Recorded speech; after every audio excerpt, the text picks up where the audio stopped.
Donc, comme je le disais, le livre de Josué n'est certainement pas celui qu'on lit le plus, sur lequel on prêche le plus, et quand on le connaît un peu, c'est probablement pas celui qu'on préfère. Les évangiles, c'est bien mieux, bien... Mais bon, ceux qui l'ont côtoyé savent d'ailleurs qu'il est empli... Alors, ça commence très bien quand même, ce texte, il est très beau. Mais par la suite, quand même, ça se complique dans le livre de Josué. Il y a des guerres, des exactions, des violences qui sont absolument injustifiables. Cette conquête de la terre promise, sur ordre de Dieu d'ailleurs, telle qu'elle est relatée, est bien choquante et plus que choquante. Et d'ailleurs, l'utilisation qu'on a faite de ce texte est absolument épouvantable. Il faut quand même se rappeler que les conquérants aux États-Unis qui partaient à la conquête de l'Ouest ont largement utilisé ces écrits pour justifier le massacre des Amérindiens. Donc oui, la lecture du livre de Josué est dangereuse, elle peut être dangereuse. Mais finalement, la lecture de la Bible est compliquée et souvent dangereuse. C'est pour ça que je me méfie des gens qui distribuent des Bibles à la sortie des métros. Je me dis quand même qu'il faut faire un peu attention parce que je pense que de temps en temps, il faut quand même accompagner ces lectures. Pourtant, le livre de Josué aussi a accompagné des gens qui étaient dans le plus profond désarroi. C'est le cas, en fait, des esclaves noirs aux États-Unis. De nombreux spirituels sont emplis de cette référence à Moïse, mais également à Josué. Alors on peut s'interroger pourquoi un tel texte justifie des massacres et d'un autre côté accompagne des gens justement qui sont humiliés, massacrés, soumis. Eh bien parce que, comme vous l'avez entendu, Dieu est présent dans ce texte. Dieu est présent du début à la fin. Il est avec le peuple, il est avec Josué. Et quoi qu'il arrive, où qu'il aille, eh bien, Dieu est présent et il prend la défense des opprimés. Je dis ça parce qu'il faut quand même se souvenir que la Bible, que ce soit l'Ancien Testament ou le Nouveau Testament, est souvent écrit à partir d'un échec. La mise en forme et l'écriture de l'Ancien Testament est à partir de l'échec de la défaite lorsque les Babyloniens sont rentrés et ont exporté la population vers Babylone, ont rasé les murs de Jérusalem, ont rasé le temple de Jérusalem. Ainsi, eh bien, le peuple est absolument dans le désarroi. Et c'est à ce moment-là qu'il se met à écrire. C'est un livre des perdants, un livre des vaincus. Il faut se souvenir de cela pour essayer de comprendre eh bien, que ces violences qui sont relatées, parce que je vais y venir, ce n'est pas vraiment un texte historique, ces violences qui sont relatées sont là aussi pour conforter ceux qui sont justement dans le désarroi, dans la peine, qui sont dans la pire des situations. Parce que oui, le livre de Josué n'est probablement pas un livre historique. On le sait aujourd'hui par l'archéologie, eh bien, tout cela ne s'est certainement pas passé comme le raconte le livre de Josué. Vous savez, il y a cet épisode très connu des murailles de Jéricho où on fait le tour des murailles avec des trompettes, les murailles tombent. Il se trouve que quand on a fait des fouilles, eh bien, on s'est aperçu que Jéricho n'existait pas vraiment, plus vraiment plutôt d'ailleurs, à l'époque où Josué aurait dû se passer. En réalité, le livre de Josué est imprégné eh bien, de la manière dont les Assyriens vont mener leur bataille. À l'époque de Josué, il n'y avait pas autant de chars, il n'y avait pas autant d'armées et tout cela. Alors qu'est-ce qu'on fait avec ces livres dont on sait aujourd'hui que ça ne s'est jamais passé comme ça? On les met à la poubelle ou bien, et ça c'est beaucoup plus intéressant, on essaye de trouver le sens de ces livres. Qu'est-ce que ça me dit pour moi aujourd'hui? Alors, bon, le passage dont on a entendu, ça nous peut dire beaucoup de choses et je vais essayer de voir en effet ce qu'il y a dans ce passage. Mais il faut se rappeler que dès le début, en fait, les chrétiens ont accepté ou même voulu garder cet Ancien Testament.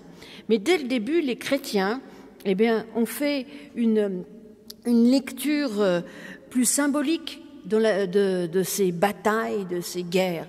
Déjà Origène, alors 2e siècle après Jésus-Christ, père de l'exégèse biblique, 2e, 3e siècle, il voit une guerre à mener contre les vices. Bon, alors vous me direz, c'est pas forcément ce qui nous rejoint aujourd'hui, mais quand même, on voit combien cette guerre est une guerre spirituelle. Et par exemple, il y a un chapitre où on nous raconte la conquête de la ville de Haï, et Haï signifie aussi chaos. Donc en fait, il s'agit d'une lutte contre le chaos, une lutte contre les puissances ennemies, qu'elles soient extérieures ou intérieures. On est appelé, en effet, à lutter contre tout cela avec cette promesse que Dieu est à nos côtés. Dieu est à nos côtés tout au long de ce livre de Josué. Alors revenons à notre texte. Par 3 fois, vous l'avez entendu, il a été dit « fortifie-toi et prends courage ». Alors, ces 2 verbes à l'impératif, en hébreu, on pourrait dire « sois courageux » et « sois fort » et « sois courageux ». C'est vraiment un impératif. Déjà, moi je m'interroge, je me questionne, comment peut-on obliger quelqu'un à être courageux? On peut essayer, mais c'est pas toujours simple. Moi qui ai très très peur, je l'ai déjà raconté, mais sur un ski, quand on me met en haut d'une piste noire qui est gelée en plus, je vous assure, on a beau me dire fortifie-toi et prends courage, j'ai quand même une vraie trouille quand même. Et je mets en général 1h30 à descendre la piste. Mais bon, ce qui énerve beaucoup les gens qui sont avec moi, mais ça c'est une autre histoire. Maintenant j'évite, c'est mieux. Mais en tout cas, c'est vrai que c'est très compliqué d'obliger quelqu'un à être courageux. Comment peut-on avoir cet impératif? Eh bien, l'impératif ne tient en réalité que parce qu'à côté, il y a cette promesse. L'Éternel, ton Dieu, est avec toi, où que tu ailles. On pourrait rajouter quoi que tu fasses. Cette promesse, eh bien, elle est là. Mais par 3 fois, on entend « fortifie-toi et prends courage ». Eh bien, c'est que Josué avait certainement, vraiment, beaucoup besoin de force et de courage au moment où commence ce livre, où commence cette histoire.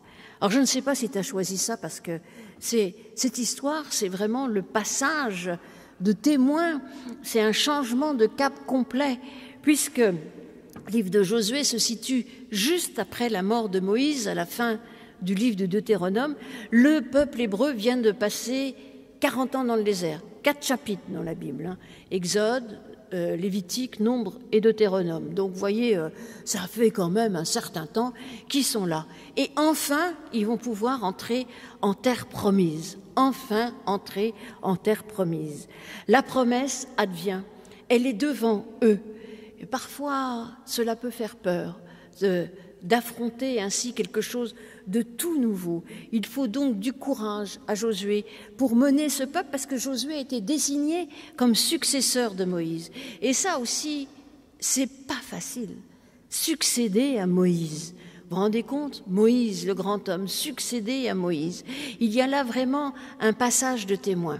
Alors pour ceux qui sont un peu plus familiers avec la Bible, ils savent que ce passage de témoin s'est fait par Moïse, que Moïse lui-même dit « fortifie-toi et prends courage ». Cela intervient plusieurs fois dans le livre du Deutéronome. Donc, il y a ce passage de témoin entre Moïse et Josué. Et ça nous interpelle parce que, en réalité, ça interroge sur la succession. Difficile de succéder à un homme comme Moïse.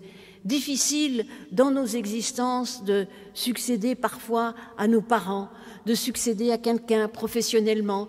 Eh bien, c'est compliqué. Il faut en effet du courage, de l'humilité aussi, reconnaître que, eh bien, on n'est pas comme l'autre, mais peut-être que cette différence, justement, fait que l'on peut avancer malgré tout et l'autre est contre tout. Donc, on est à un pivot, un changement. Et on sait bien combien ces changements peuvent être parfois compliqués. Et voilà. Mais il y a cette sorte de refrain qui vient « Fortifie-toi et prends courage ». Et puis c'est intéressant parce que si on continue ce chapitre 1 de livre de Josué, à la fin, ce n'est plus Dieu qui parle à Josué, qui lui dit « Fortifie-toi et prends courage ». C'est le peuple qui enfin reconnaît Josué comme étant leur chef et qui dit à Josué « Fortifie-toi et prends courage ». Ce refrain revient, mais le fait que ce soit le peuple qui dit ça, eh bien cela veut dire que le peuple aussi est à côté de Josué. Non seulement il a Dieu à ses côtés, mais il a son peuple qui est à ses côtés. Donc en effet, il va pouvoir affronter tout ça. Ils vont pouvoir traverser le Jourdain. Et ça, c'est vraiment quelque chose de très fort. Et pour cela, eh bien, en réalité, si vous regardez, quelles sont les qualités de Josué? On n'en connaît aucune. Peu importe. Ça nous interpelle aussi, parce que nul besoin d'être un héros pour être choisi par Dieu, pour entendre ce « fortifie-toi et prends courage », car le courage et la peur peuvent se décliner également sous la forme d'une certaine humilité, comme nous le verrons. Nous pouvons aussi entendre Dieu avec ce verset que l'on dit souvent d'ailleurs aux catéchumènes au moment de leur confirmation, qu'on trouve dans le livre des Juges, livre aussi un peu compliqué, qui est « Va avec la force que tu as ». Va avec la force que tu as. C'est-à-dire que Dieu, lorsqu'il demande d'aller de l'avant, il sait que nos forces ne sont pas infinies. Il est là, justement, pour nous fortifier, pour nous donner du courage, parce qu'il est à nos côtés. Quel encouragement! En effet, nous pouvons nous mettre en route vers cet inconnu. Alors c'est vrai que la confirmation, c'est peut-être une sorte de pivot.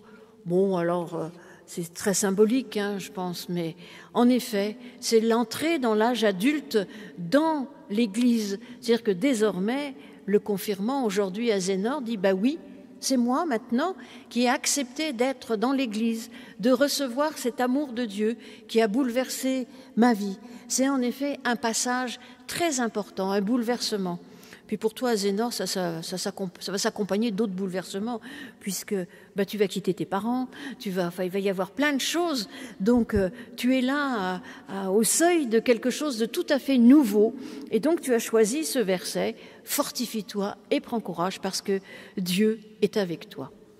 Mais il y a des choses un peu étonnantes dans ce texte aussi, parce qu'il y a cet appel à appliquer la loi, à méditer la loi. Et en effet, il faut, si on lit ce passage, et c'est du coup, alors la protestante que je suis est un peu hérissée, comme s'il y avait une contrepartie au fait que Dieu nous donne force et courage. Eh bien, il faut méditer la loi et respecter la loi. Alors, c'est toujours ennuyeux, mais en réalité, c'est quelque chose de très fort. Parce que qu'est-ce que c'est que la loi dans cet Ancien Testament? Eh bien, la loi, c'est les 10 commandements, c'est plein de choses aussi, plein d'autres choses. Mais la loi, c'est tout le Deutéronome, c'est tout le livre du Deutéronome, qui veut dire deuxième loi en grec. Et il se termine par un discours de Moïse extraordinaire qui dit « Choisis la vie ». Voilà l'impératif. Là aussi, c'est pas facile. Les choix dans la vie, c'est quelque chose de compliqué. Mais c'est la rançon de notre liberté. Choisir la vie, c'est exactement ce qu'il nous est demandé. Méditer la loi, c'est aussi ce qui est là, qui à l'ouverture du livre des psaumes, on nous dit heureux, c'est-à-dire un bonheur, mais à la fois une dynamique, puisque le mot heureux veut dire aussi en marche, en hébreu. Alors c'est intraduisible, mais ce bonheur dynamique qui nous est promis à l'homme qui médite. Et oui, qui médite la loi. Il s'agit en effet de temps en temps de s'arrêter et de regarder et de se dire, est-ce que vraiment cette loi que Dieu me donne, cette loi que Dieu a donnée dans le désert dans un moment où il libère son peuple, c'est-à-dire c'est une loi qui est là pour libérer et non pas une loi qui est là pour nous contraindre. Est-ce que vraiment cette loi qui me libère et qui libère mon prochain, eh bien, je la mets en œuvre dans mon existence? Est-ce que je suis capable de me libérer de cette servitude qui est là et qui me contraint? Est-ce que je peux accepter cette loi, justement, que Dieu m'offre et me libérer de tout cela? La libération, ça paraît simple, mais en réalité, c'est complexe. C'est très complexe. Être libre, être un être humain libre, il n'y a peut-être rien de plus compliqué. Et c'est quand même cela que Dieu nous offre dès le début, puisque dans le jardin d'Éden, Adam et Ève ont le choix. Ils peuvent ou pas manger du fruit. Ils ne peuvent pas, mais ils vont faire le choix contraire, parce qu'ils ont la liberté, Parce que si Dieu n'avait pas donné la liberté, eh bien nous serions des pantins dans les mains de Dieu. Et Dieu nous offre cette liberté, cette possibilité du choix. Et il nous donne le chemin quand même, la marche à suivre. La marche à suivre, c'est une loi qui n'est pas là pour contraindre, mais au contraire, une loi qui est là pour nous libérer. Donc, il nous offre cela. Méditer la loi, s'arrêter de temps en temps dans notre existence et se dire que finalement, cette loi est un don et elle est un don qui est là pour nous faire croître et faire croître le monde qui nous entoure. Et puis, je vais revenir à la force et au courage. On imagine toujours le courage justement comme quelque chose d'héroïque, des exploits extraordinaires. Eh bien, je pense que, y compris dans ce passage, le courage se situe aussi ailleurs. Parce qu'on nous dit, quelle est la caractéristique de Moïse? Qu'est-ce qui nous est dit dans ce passage? Moïse est serviteur. On ne nous présente pas Moïse comme un grand homme qui a mené son peuple. Bon, il y a d'autres passages où c'est fait. Mais là, la seule chose dont on nous rappelle sur Moïse, c'est qu'il était au service de Dieu. Alors, oui, eh bien, pour devenir serviteur, se mettre au service de Dieu et au service des autres d'ailleurs, il faut du courage, il faut de la force. Ce n'est pas simple de se mettre au service.